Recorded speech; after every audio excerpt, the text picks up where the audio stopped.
आप सबका ध्यान कैसे हमारे फौजी भैया का फरमाइश की भक्ति रस, तो आपका ध्यान एक अजीब सी कहानी।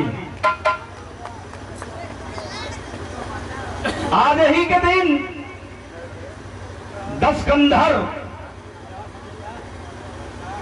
रावण मारा गया था। पुराण के अनुसार भैया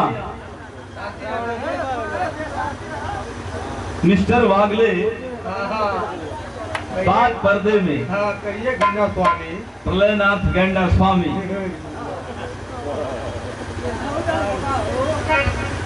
पूरा लंका विध्वंस हो चुकी है, कोई नहीं बचा। उस समय मंदोदरी गर्भवती थी, सारे सुरवीर मार दिए गए थे। मंदोदरी गर्भवती थी और उसके गर्भ से एक सुंदर, बड़ा होनहार, बड़ा तेज पुत्र की प्राप्ति होती है, जिसका नाम मंदोदरी मां रखती है मकरंद। भूमिका के लाइन से शुरुआत हुई आगे कैसे लाल।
कर लहू पान बस्ता बिहस्ती जहां, बन गई राख लंकेश की लंका नगरी। राम राजा बने सीता बन को चली, भावना बन गई खाक चाहत की सगरी। भैया